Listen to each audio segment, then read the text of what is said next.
pues su debt ratio va disminuyendo según el valor de su columna de activos va incrementando, mientras que la deuda al final es no sé si clasificarlo como un pasivo o un gasto, pero en definitiva, esto es una herramienta que pueden utilizar para apalancarse más y embolsillarse la volatilidad que tiene Bitcoin. Entonces, dicho ya todo esto, esto es lo que quería exponer y en esto consiste la entre comillas masterclass. Lo que yo quería al final mostrar o ilustrar es que MicroStrategy es una especie de reactor, es como si fuese un motor.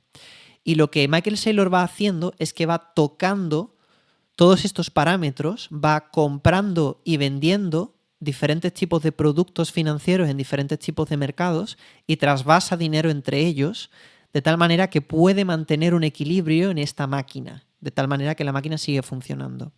Si se diese un caso, por ejemplo, donde hubiese un bear market y viésemos el precio de Bitcoin bajar, él tiene diferentes herramientas que le permiten desapalancar su empresa, disminuir el nivel de riesgo sin tener que liquidar nunca su Bitcoin por completo. Puede que lo tenga que liquidar parcialmente, pero no por completo. También le permite disminuir o incrementar la cantidad de dinero que tiene que pagar en dividendos a cambio de poder incrementar su tesorería y en definitiva le permite casi que responder con un cierto timing al precio de Bitcoin y utilizar los diferentes instrumentos para capturar no solo el incremento del valor de Bitcoin, sino incrementar la cantidad de Bitcoin que tienen, por tanto tener un P/E ratio más favorable. Aquí es donde entramos en la famosa discusión del MNAV, que en todos los foros de habla inglesa es muy popular, porque en definitiva la gente lo que está discutiendo es en cuánto tenemos que valorar MicroStrategy hoy si yo creo que el precio de Bitcoin va a incrementar tanto y si yo creo que ellos van a comprar tal cantidad de Bitcoin con tal cantidad de deuda. ¿Cuánto tengo que ponerle de múltiplo para tener en cuenta los ingresos futuros estimados de esta empresa? Porque eso es lo que me define el precio de la acción. Y el precio de la acción tiene una relación con la cantidad de tesorería ahora, por tanto podemos calcular ese múltiplo. Si tú miras el mercado de acciones y miras acciones tecnológicas, lo que te encontrarás en muchos casos es que estas acciones se valoran a múltiplos muy altos de PE, es decir, lo que ingresan esas acciones cada año frente a lo que valen suelen ser múltiplos de 60. Es decir, que el precio que tú estás pagando por 60 años, es decir, que tú estás pagando 60 años de ingresos por el precio de la acción. Eso es una locura, porque al final, ¿quién sabe Nvidia cuánto dinero va a ganar los próximos 60 años? Eso no lo sabe nadie. Si te das cuenta, una vez que las acciones entran en estos fondos indexados, entran en el S&P 500, entran en el Nasdaq, como en la pasada MicroStrategy, empieza a entrar un ingreso pasivo, empieza a entrar un caudal pasivo, que es el de todas las ETF. En definitiva, las ETFs pueden ser como no lo sé exactamente, pero como el 50% del mercado son ETFs, es decir, son gente que tiene sus ahorros y pone su dinero ahí. Y lo que hacen es crear como un empuje hacia arriba del precio de cualquier acción que entre, porque al final tienes una presión de compra pasiva en esa acción. Entonces, esto nos puede conducir a dos conclusiones. La primera conclusión es que las acciones que están en los fondos indexados, las grandes acciones en bolsa, están a precios muy altos con respecto a sus ingresos futuros. Sin embargo, están ahí, el mercado está valorándolas y está incrementando el precio de esas acciones a pesar de lo irrisorio de sus ingresos frente a lo que estás pagando por la acción. Estás pagando un precio muy caro por muy poco ingreso. Si esto es así en la bolsa, ¿quién nos dice a nosotros entonces que el valor de MicroStrategy es 1 multiplicado por el MNAV?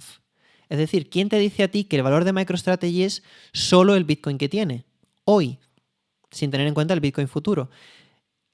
No tiene sentido. El valor mínimo de la empresa es su tesorería, quitando la deuda. Pero no puede ser menos de eso. Eso nos pone un suelo sobre el precio de la acción. Pero es que el precio de la acción tiene un múltiplo. Y ese múltiplo es cuánto va a incrementar el precio de Bitcoin y cuánto más Bitcoin van a conseguir comprar. Si tú miras el año pasado compraron, pues casi duplicaron la tesorería prácticamente. Compraron cientos de miles de Bitcoin. Entonces, al final, ¿qué sucede? Pues que cuando tú empiezas a hacer cálculos y MicroStrategy ya está en el Nasdaq 100, o sea, MicroStrategy ya está empezando a ser una empresa muy grande en cuestión de capitalización bursátil, ya está empezando a recibir estos ingresos pasivos, esta presión de compra de los fondos indexados, y cuando tú la clasificas en esa categoría, cuando tú la metes en esa Champions League de empresas, lo que tienes que empezar es a valorarla igual que se valoran todas esas empresas, ¿no? Con los múltiplos sobre sus ingresos que tienen ese tipo de empresas. Y cuando tú empiezas a hacer esos múltiplos, te das cuenta que el MNAV podría justificarse perfectamente que fuese 30 o 40. Porque esa es la valoración que tienen las empresas que ya hay en estos índices. Esa es la valoración, ese es el múltiplo que se le aplica a estas empresas. Por tanto, el MNAV a día de hoy es 2. O sea, tú estás valorando que duplique el precio de Bitcoin o que duplique la tesorería de Bitcoin de esta empresa. Pero por todo lo que sabemos, el precio de Bitcoin podría cuadruplicar perfectamente. Entonces estás comprando la acción muy barata frente a esas ganancias futuras. Es más, en cuanto la acción empieza a recibir ingresos pasivos, tienes una presión de compra constante que te va empujando el MNAV hacia arriba. Ese MNAV se puede comprimir desde arriba utilizando el ATM. Vendo acciones a toda esta presión de compra adicional que me viene por las ETF, los fondos indexados y tal.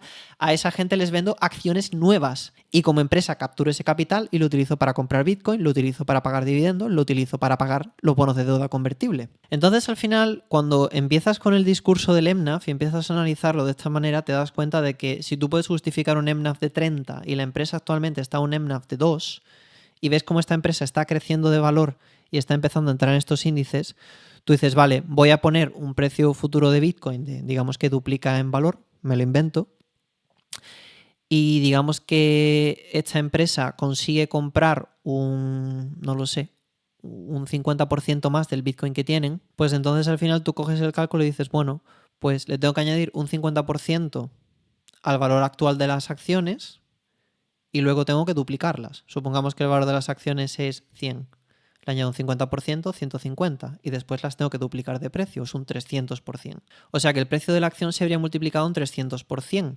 Pero es que tengamos en cuenta que no estamos poniendo un múltiplo sobre las ganancias futuras de la acción. Por tanto, para completar la valoración tenemos que poner un múltiplo. Supongamos que ese múltiplo es parecido al de las empresas que están en la cota más alta de la ETF. Poniendo un múltiplo conservativo de 10, estamos hablando de un 300% que valdría más la acción en ese periodo futuro por 10. O sea, estamos hablando de que el valor de la acción podría multiplicarse por 30. Y ojito, porque en este caso solo estoy siendo conservador, le estoy poniendo un múltiplo de 10. Esta es la tesis de MicroStrategy. Esta es la teoría, esta es la idea. Este es el motivo por el que tanta gente está súper apasionada con respecto a esta acción. Y a pesar de que yo no doy recomendaciones de inversión, sí que puedo dar este análisis y puedo explicarte el por qué se puede defender, se puede argumentar pensando y con los datos de esta empresa que podemos analizar y mirando todas estas métricas, que esta empresa está muy infravalorada, dramáticamente infravalorada. Si a todo esto le sumas todo lo que está sucediendo este año de reservas estratégicas, de tesorerías de Bitcoin en empresas, de gobiernos soberanos que están hablando de este tema, de incremento del suministro monetario que al final va a acabar siendo capturado por Bitcoin, de la inflación que estamos viviendo y de protecciones frente a la inflación, de economistas macro como Ray Dalio que hablan sobre Bitcoin, de Larry Fink hablando sobre Bitcoin, de las ETFs de Bitcoin. Tienes un cóctel explosivo, hasta el propio presidente es pro cripto y hay gente que está en el gobierno hablando sobre Bitcoin, el gobierno de los Estados Unidos. Es muy difícil no ser bullish con esta acción cuando tienes todo eso en cuenta. Y ese es el motivo por el que yo últimamente estoy súper pendiente de esa acción, súper pendiente de todo lo que pasa, súper pendiente de todas las noticias. Chicos y chicas y chiques, esta es la tesis de MicroStrategy.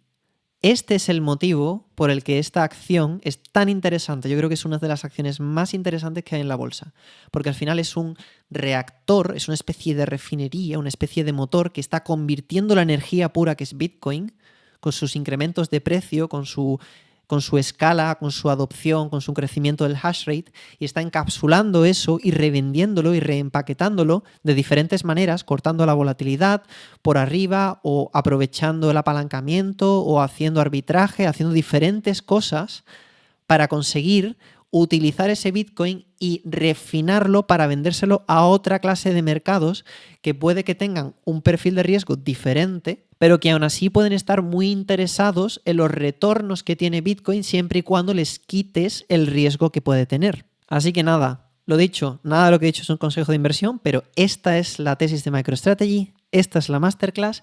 Espero que os haya gustado. Si tenéis alguna duda, dejadme en los comentarios. Si habéis llegado hasta aquí, muchas gracias por escucharme y seguiremos informando sobre este tema.